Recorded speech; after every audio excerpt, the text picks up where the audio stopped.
મંત્રીએ UCC bill ગૃહમાં રજૂ કરી દીધું છે। પીએમના કાર્યકાળમાં ક્રાંતિકારી સુધારો કરાયો છે।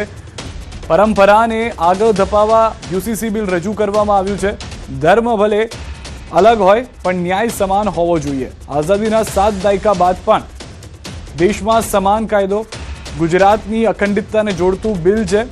લગ્ન છૂટાછેડાની 7 દિવસમાં નોંધણી ફરજિયાત છે।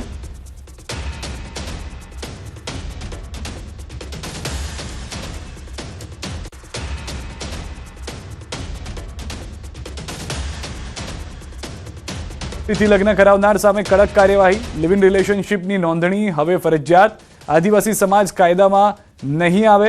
यूसीसी अंगे विपक्ष खोटो भ्रम फैलावी रह्यो छे। तो अलग अलग मुद्दाओं पर स्पष्टता करवामां आवी छे। धर्म भले अलग होय पण न्याय समान होवो जोईए। युगले फरजियात नोंधणी करावी पड़शे। यूसीसीमां लिव इन रिलेशनशिप अंगे पण नियमो जे छे ते जाहेर करवामां आवे छे। लिव इन संबंधोथी जन्मेलुं बाळक कायदेसर गणवामां आवशे। तेमां कोई पण पक्ष तरफथी नकारवानुं वात ना आवी शके। बाळकने तमाम हको पण मळशे। लिव इन रिलेशनशिपमां जे पण बाळकनो जन्म थाय छे तेने तमाम हक मळशे। लिव इन रिलेशनशिप अंगे नोंधणी न करावनारने जेल तथा दंडनी पण जोगवाई करवामां आवी छे। जो तमे लिव इनमां रहो छो अने नोंधणी नथी करावता तो तमने जेल पण थई शके छे अने दंड पण भरवो पड़शे। मिलकत वारसाने लईने पण जे प्रक्रिया छे ते सरळ बनाववामां आवी छे। मिलकत वहेंचणीने વધુ સરળ બનાવાશે। જે યુસીસી બિલ છે તેની અંદર આજે નવો પ્રકરણ છે તે પણ નાખવામાં આવ્યું છે। ધર્મ કે જાતિ આધારિત ભેદભાવ નહીં થાય। મિલકત અને વારસાનો જે અધિકાર છે તે તમામ લોકો માટે એક સરખો રહેશે। તમામ ધર્મો માટે સમાન નિયમ લાગુ પડશે। કોઈક ધર્મમાં આમને આપી શકાય આને ના આપી શકાય તેવા જે નિયમો છે તે હવે નહીં રહે।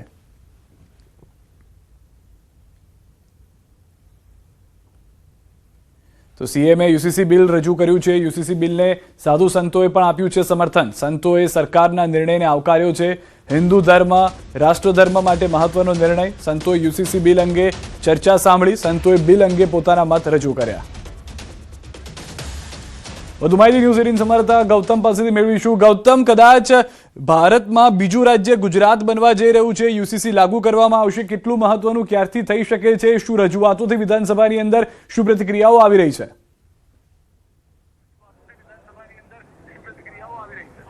जी बिल्कुल अनेक वखत भारतीय जनता पार्टी चूंटणी एजेंडा जे छे ते रह्यो हतो ने यूसीसी लागू करशे ते प्रकारनी वात 2017 में पण सामे आवती हती। 2022 नी चूंटणी मेनिफेस्टोनी अंदर भारतीय जनता पार्टीए कह्युं हतुं के यूसीसी लागू करीशुं अने हवे आ जे दिवसोनी अनेक वखत वातो थती हती तेनी उपर पूर्णविराम लागी चूक्युं छे अने आजे विधिवत रीते गृहनी अंदर यूसीसी जे विधेयक जे छे तेने गृहमां रजू करवामां आव्युं छे। मुख्यमंत्री भूपेन्द्र पटेल द्वारा आ यूसीसी विधेयक रजू करवामां आव्युं छे। महत्वनुं ए छे के 2022 बाद आ जे विधेयक अंतर्गत अनेक जे चर्चा विचारणा थई हती।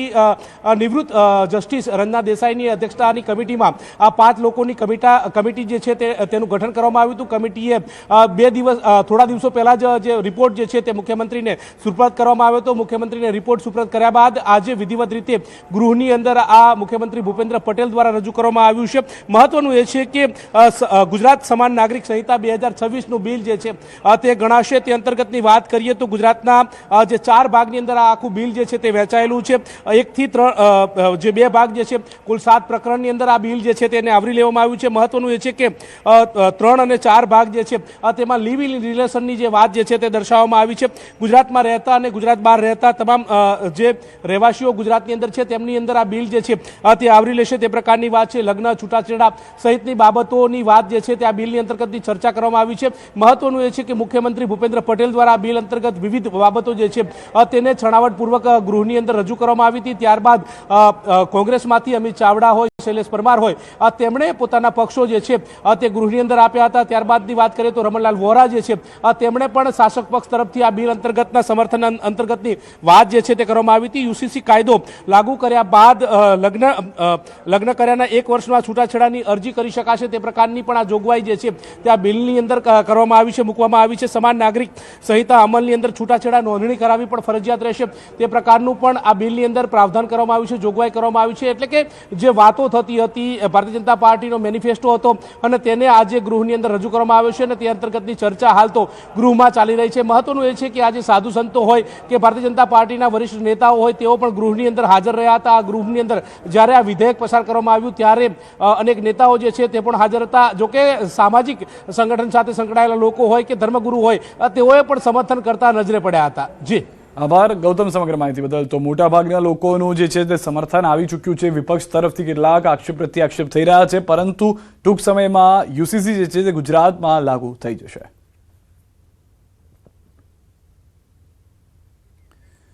આ તરફ સીએમએ યુસીસી બિલ કર્યું છે રજૂ। યુસીસી બિલને લઈને સાધુ સંતોએ પણ પોતાનું સમર્થન આપ્યું છે અને તેઓએ પણ પોતાના જે મંતવ્ય છે તે રજૂ કર્યા હતા। રાજ્યના મુખ્યમંત્રી દ્વારા જે બિલની રજૂઆત કરવામાં આવી છે, ખૂબ સનાતન સંસ્કૃતિ અને રાષ્ટ્રના હિત માટે આજે બિલ લાવવામાં આવી છે અને એના માટે ખૂબ સૌ સંતો પણ સૌ રાજી છે, સમાજના લોકો પણ રાજી છે। રાષ્ટ્ર અને સમાજના હિત માટે આ કાર્ય કરવામાં આવ્યું છે, એને અમે ખૂબ ખૂબ વધાવીએ છીએ, ખૂબ ખૂબ સાધુવાદ આપીએ છીએ। ઐતિહાસિક બિલ માનનીય મુખ્યમંત્રી ભૂપેન્દ્રભાઈ પટેલના નેતૃત્વમાં, નાયબ મુખ્યમંત્રી માનનીય શ્રી હર્ષભાઈ સંઘવીના નેતૃત્વમાં સરકારે જે પસાર કર્યું છે એમને અમે ખૂબ ખૂબ અભિનંદન આપીએ છીએ। આ બિલ જરૂરી ગુજરાતની અંદર હતું।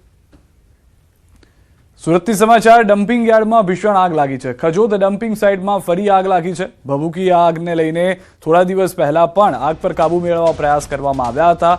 હાલમાં આગ પર કાબુ મેળવવામાં ફાયર વિભાગને 3 થી 4 દિવસ લાગ્યા હોવાની જાણકારી છે। ત્યારે આગ લાગી હતી ત્યારે 3 થી 4 દિવસનો સમય થઈ ગયો હતો। ડમ્પિંગ યાર્ડમાં લાગેલી આગના ધુમાડા દૂર દૂર સુધી દેખાઈ રહ્યા છે। 8 જેટલા ફાયર ફાઇટર ઘટના સ્થળે ડમ્પિંગ યાર્ડમાં છે। આગ લાગી છે ત્યાં 5 કિલોમીટર દૂરથી તેના ધુમાડા જે છે તે જોવા મળી રહ્યા છે। તો ફરી એક વખત 50 દિવસની અંદર બીજી વખત આગ લાગી છે। એક્સક્લુઝિવ દ્રશ્યો આપ જોઈ રહ્યા છો। ડમ્પિંગ સાઇટમાં આગ લાગવાને કારણે દૂર દૂરથી ધુમાડાના ગોટે ગોટા જે છે તે જોવા મળી રહ્યા છે। અંદાજિત 4 થી 5 કિલોમીટર દૂર હોવા છતાં પણ લોકોને આના ધુમાડા જે છે તે જોવા મળી રહ્યા છે। કેટલાક વિસ્તારમાં તો આ ધુમાડા વાદળ સ્વરૂપે આવી ગયા હોય તે પ્રમાણેના પણ સ્થાનિકો તરફથી જાણકારી આપવામાં આવી રહી છે। ખજોદ ડમ્પિંગ યાર્ડની અંદર આ બીજી વખતની જે આગ છે છેલ્લા 50 દિવસની, તેને લઈને લોકોની ચિંતા વધી ગઈ છે, કારણ કે વારંવાર પ્રદૂષણને લઈને સામનો કરવો પડી રહ્યો છે। સ્વાસ્થ્ય પર તેની અસર પડી રહી છે। આ પહેલા જ્યારે આગ લાગી હતી ત્યારે પણ વધુ દિવસો જે લાગી ગયા હતા આગને કાબૂમાં લેવા માટે, કારણ કે કેટલાક વિસ્તારોની અંદર જે આખું ડમ્પિંગ સાઇટ છે ત્યાં આગળ આગ પર કાબૂ મેળવવા માટે પાણી છાંટવામાં આવે છે। પાણી છાંટ્યા બાદ થોડા સમયમાં ફરી એક વખત આગ પ્રજ્વલિત થઈ જાય છે। જેટલો સામાન લાગતો હતો કે હવે કાબૂમાં છે આગને કારણે તે ફરી પ્રજ્વલિત થઈ જાય છે। સુરતના ખજોદ ખાતે આવેલી મહાનગરપાલિકાની ડમ્પિંગ યાર્ડ છે એ વિસ્તાર જોઈ શકાય છે કે જ્યાં અચાનક આગ લાગી છે। બપોર બાદ આગ લાગી હતી, જોતજોતામાં આગે વિકરાળ સ્વરૂપ લઈ લીધું હતું। જોકે 6 ફાયર સ્ટેશનની 8 કરતાં વધુ ગાડીઓ ઘટના સ્થળે પહોંચી છે। આગ પર કાબુ મેળવવાનો પ્રયાસ કરવામાં આવી રહ્યો છે, પણ આગ બેકાબૂ થઈ ચૂકી છે, કારણ કે સૌથી મોટો વિસ્તાર છે। 3 કિલોમીટર વિસ્તારમાં આખો ડમ્પિંગ યાર્ડ આવ્યું છે। તમામ ગાડીઓ જે ડમ્પિંગ યાર્ડમાં છે તેને બહાર કાઢવાની કામગીરી શરૂ કરી દેવામાં આવી છે। ખાસ કરીને જે પ્રકારે આગ લાગી છે, સુરતના 5 કિલોમીટર દૂરથી આ આગની જ્વાળાઓ કહી શકાય, તેમના ધુમાડા જે કહી શકાય, જેમાં જેને લઈને એક ભયનો માહોલ ફેલાયો છે। દ્રશ્ય સીધા જોઈ શકાય છે। આ ડમ્પિંગ યાર્ડની તમામ ગાડીઓને બહાર કાઢવાની કામગીરી શરૂ કરી છે। ફાયરની 8 કરતાં વધુ ગાડીઓ અલગ અલગ જગ્યા પરથી પાણીનો મારો કરી રહી છે, પણ આગ કાબૂમાં આવતી નથી। કહી શકાય કે કચરા કૌભાંડને લઈને મહાનગરપાલિકામાં થોડા દિવસ પહેલા વિવાદ શરૂ થયો હતો અને આ વિવાદ થયા બાદ અહીંયા આગ લાગી હતી।